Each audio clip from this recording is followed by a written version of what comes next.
하루 신규 확진자는 538명으로 이틀째 500명대를 유지했습니다. 하지만 휴일 검사 건수가 준 여파가 반영된 데다가 감염 재생산 지수가 다시 1을 넘어 확산 우려는 여전한 상황입니다. 취재기자 연결해 보겠습니다. 신현준 기자. 네, 신현준입니다.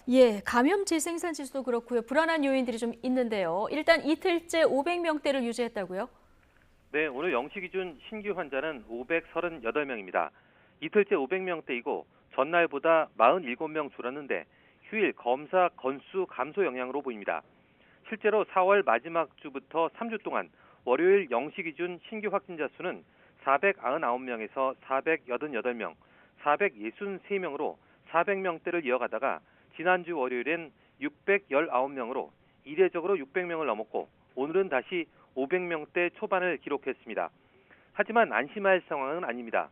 한 사람이 몇 명을 감염시키는지 보여주는 감염 재생산 지수가 최근 일주일 1.04인데 1보다 크면 확산세를 뜻합니다. 또 울산을 중심으로 발생하던 영국발 변이 바이러스가 전국으로 확산하고 인도 변이 감염 사례도 늘고 있습니다. 이에 따라 정부는 수도권 2단계와 비수도권 1.5단계의 거리두기와 5명 이상 사적 모임 금지를 오늘부터 다음 달 13일까지 3주 더 연장했습니다. 감염 경로를 보면 국내 발생이 513명, 해외 유입이 25명입니다. 지역별 국내 감염은 서울이 136명, 경기 120명, 인천 18명으로 수도권 환자가 274명입니다. 수도권 밖에선 대구가 48명으로 가장 많았고 충남 28명, 제주 19명, 강원 18명, 경남 17명 등으로 전국 17개 시도 모두에서 신규 환자가 나왔습니다.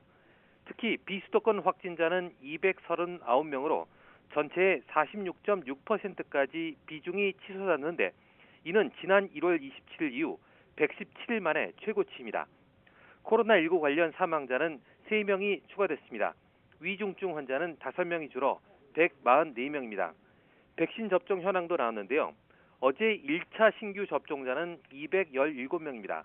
누적 379만여 명으로 전체 인구의 7.4%입니다. 2차 신규 접종자는 2천여 명으로 누적 174만여 명을 기록했습니다. 접종 후 이상 반응 의심 사례는 이틀간 236건이 추가됐습니다. 이 중 사망 사례가 5건 나왔는데 아직 접종과의 인과성은 확인되지 않았습니다. 또 신경계 이상 반응 등이 11건이었고 나머지는 백신 접종 뒤 흔히 나타날 수 있는 가벼운 증상이었습니다. 지금까지 사회부에서 YTN 신현주입니다.